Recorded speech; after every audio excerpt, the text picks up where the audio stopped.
Campaña de Filipo el Árabe contra Sapor y los soldados romanos nombraron emperador al prefecto del pretorio Marco Julio Filipo, 244-249, conocido por los historiadores como Filipo el Árabe. Este entabló inmediatas negociaciones con Sapor, firmando un tratado de paz, que según las fuentes romanas, fue deshonroso, pues suponía ceder la influencia en Armenia a los sasánidas. Además, parece ser que los romanos tuvieron que pagar 500.000 denarios para asegurarse una vuelta segura de los remanentes del ejército. Dado que Armenia no era en realidad territorio romano, no parece que hubiera importantes cambios en las fronteras tradicionales entre ambos imperios. Por lo que respecta a Sapor, quedó satisfecho de haber conseguido resistir al imperio romano y haberle arrancado un tratado favorable.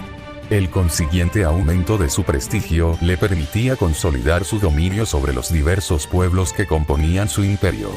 Sapor no se contentó con este triunfo tan humillante para Roma, pues sabía que la clave de la seguridad de su reino era Armenia, y se dispuso a controlarla directamente. En torno al año 252, Sapor logró que sus agentes en Armenia lograran asesinar al rey armenio, Cosroes el Arsácida. El sucesor del rey asesinado, Tiridates, no debía de estar muy seguro en su reino, pues prefirió abandonarlo y huir a Roma en busca de protección.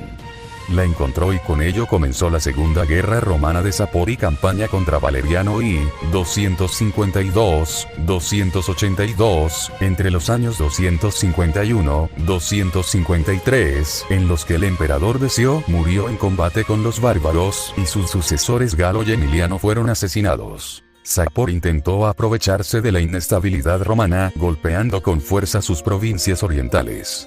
En el 253, lanzó un ataque contra la Mesopotamia romana. Es probable que lograra traspasar el limes romano y saquear parte de Siria, Cilicia y Capadocia, pues Al-Tabari señala que Sapor en el 253, en el 11º año de su reinado, atacó Siria, Cilicia y Capadocia, haciendo en ellas un gran botín y derrotando a las tropas provinciales romanas. Probablemente en el 252 o 253, Sapor atacó Siria y derrotó al ejército romano en Mesopotamia en la batalla de Barbalisos.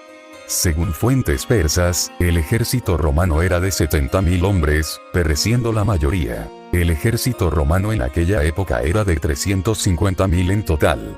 No se sabe qué ocurrió en esa batalla, pero posiblemente los romanos fueron sorprendidos en campo abierto y masacrados por los catafractos y los arqueros montados.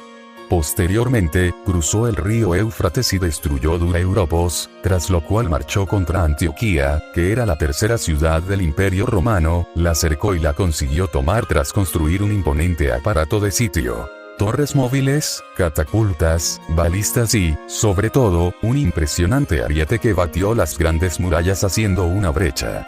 La gran ciudad fue saqueada y buena parte de su población deportada a Persia. Tras ello, se hizo con la mayor parte de Siria, Capadocia y Cilicia.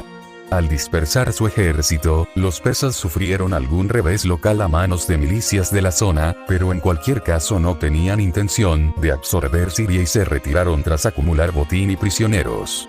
Asedio de Dura Europos, 252-257, la pequeña ciudad fortificada de Dura Europos era un puesto avanzado romano en la provincia de Siria próximo al Éufrates y rodeada por el desierto.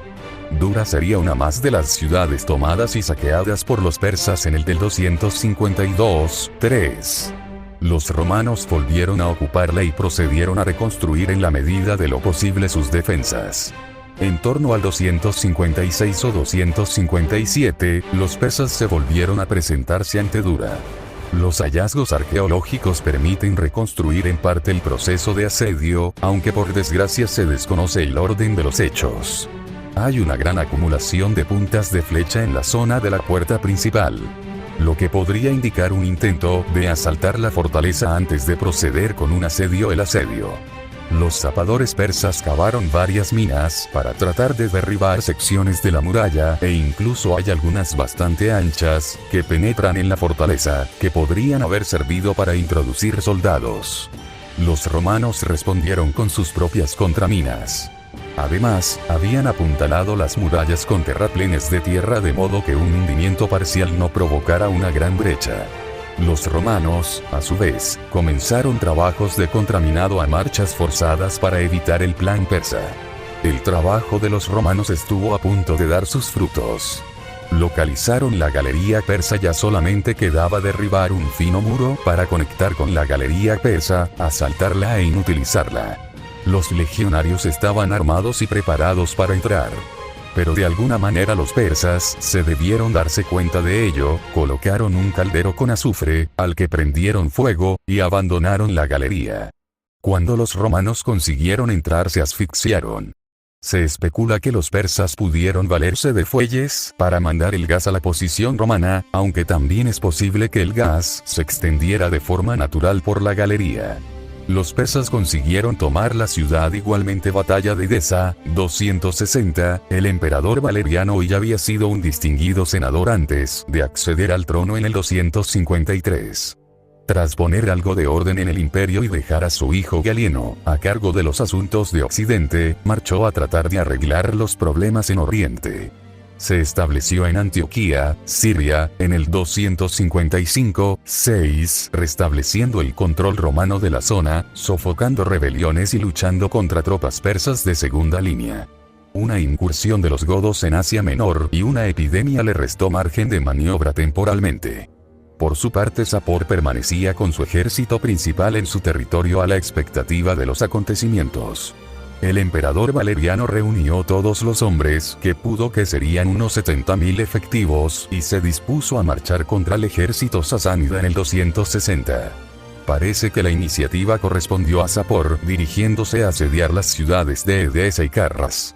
Valeriano salió a su encuentro, es posible que su ejército estuviera todavía disminuido por las plagas, y se dirigió hacia la llanura entre Carras y Edesa, una zona donde la caballería sasánida podía desplegar todo su potencial.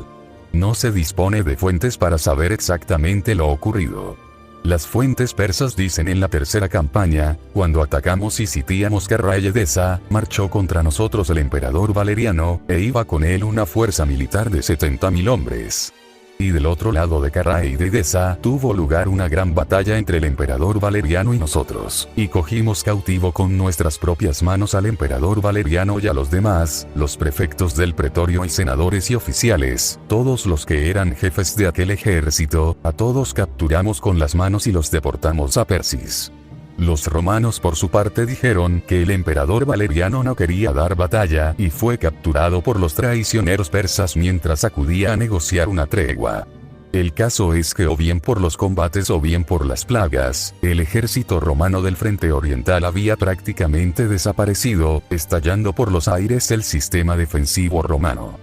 Quizás 30.000 romanos quedaron muertos sobre el campo y otros 30.000 fueron hechos prisioneros y enviados a Mesopotamia, Cusistán y Persia para trabajar como esclavos al servicio del rey de reyes. El propio Valeriano fue hecho prisionero y, según relata Lactancio, durante años sirvió de escabel para Sapor cada vez que éste deseaba montar a caballo. El emperador romano, que solía pasar la mayor parte del tiempo en una jaula en la que era exhibido, acabó siendo desollado y su piel, rellena con paja, adornó la puerta de la residencia de Sapor. Las fuentes persas, en cambio, hablan de Valeriano como de un hombre de buen carácter que fue tratado honorablemente, muriendo por el paso del tiempo. En cuanto al conjunto de prisioneros romanos obtenidos, los persas valoraban mucho sus habilidades, poniendo a muchos a realizar obras de ingeniería, por ejemplo presas, y también obras decorativas como mosaicos. Para los romanos la batalla de Edesa fue todo un shock. Era la primera vez que enemigos externos capturaban a un emperador. Además, también fue capturado un prefecto del pretorio y varios senadores. Sapor no permaneció inactivo tras su gran victoria sobre Valeriano, sino que sus tropas se extendieron por el oriente romano. Antioquía fue saqueada de nuevo y con ella muchas otras ciudades de Siria, Cilicia, Capadocia, Galacia, Paflagonia, Siria, Licaonia, Panfilia y Ponto. Armenia pasó a estar bajo control sasánida y puesta bajo el gobierno de un hijo de Sapor. También la Iberia caucásica, actual Georgia, así como la Albania caucásica, actual Azerbaiyán, y el reino de Gelún en las montañas, que bordean las riberas suroccidentales del mar Caspio, quedaron sometidos a Sapor. De esta manera llevó los límites de su poder hasta el Cáucaso y las orillas orientales del Mar Negro. Campaña contra Odenato, 261-271, Lucio Septimio Odenato, gobernador de Palmira, permaneció fiel a Galieno. Era un importante aristócrata de la semi-independiente ciudad de Palmira. Esta ciudad era muy próspera gracias al comercio y el control del paso de caravanas, teniendo su propia fuerza militar que se encargaba de proteger las rutas de caravanas. El ejército palmirano disponía de su propia caballería catafracta de estilo oriental, pudiendo enfrentarse de igual a igual con los sasánidas, pero sus efectivos eran mucho menores. Odenato consiguió un primer éxito inicial derrotando una columna sasánida en Siria que volvía a casa cargada de botín y prisioneros. Recibió de Galieno el título de Dux Romanorum y en el 262 realiza una exitosa incursión en Mesopotamia, acercándose a las puertas de la capital sasánida Ctesifonte.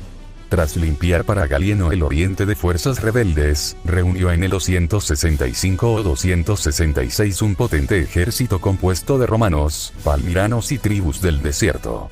Procedió a invadir Mesopotamia y derrotó contundentemente a Sapor, recuperó Carras y Nisibis y avanzó hacia Ctesifonte con la intención de salvar a Valeriano. Puso sitio a Ctesifonte, pero los persas lograron al final reunir un ejército de socorro con los refuerzos mandados por los diversos sátrapas, y Odenato renunció a proseguir el asedio al empeorar su posición. A pesar de no conseguir todos sus objetivos, Odenato había conseguido valiosas victorias y restablecido la situación en Oriente. Un agradecido Galieno le nombró corrector totius orientis, cediéndole a efectos prácticos el gobierno de la frontera oriental. Campaña contra Aureliano, 272-275, en el 268, Galieno fue asesinado y subió al trono de Claudio II el Gótico, el primero de los emperadores ilirios o emperadores soldados. Cuando Claudio II subió al trono, solamente controlaba Italia, África, las islas del Mediterráneo central y una parte de las provincias danubianas. El resto, Galia, Britania, las Germanías, Hispania, Oriente, Egipto y el norte de los Balcanes. Retía y Nórica estaban en manos, o bien de usurpadores, o bien de los numerosos pueblos bárbaros que habían penetrado en el imperio.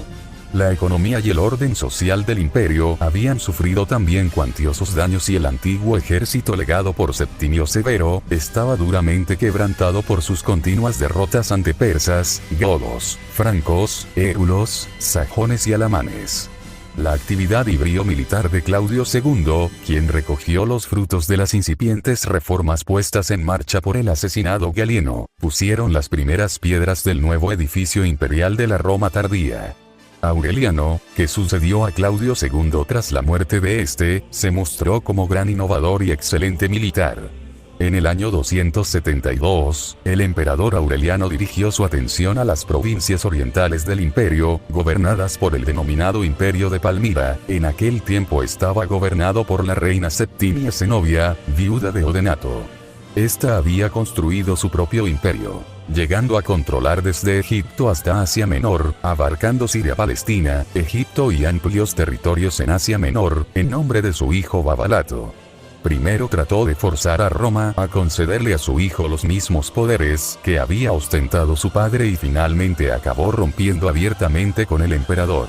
Zenobia pidió ayuda a los persas gobernados por Baramí, 273-276, pero no parece que recibiera ayuda efectiva más allá de promesas sin concretar.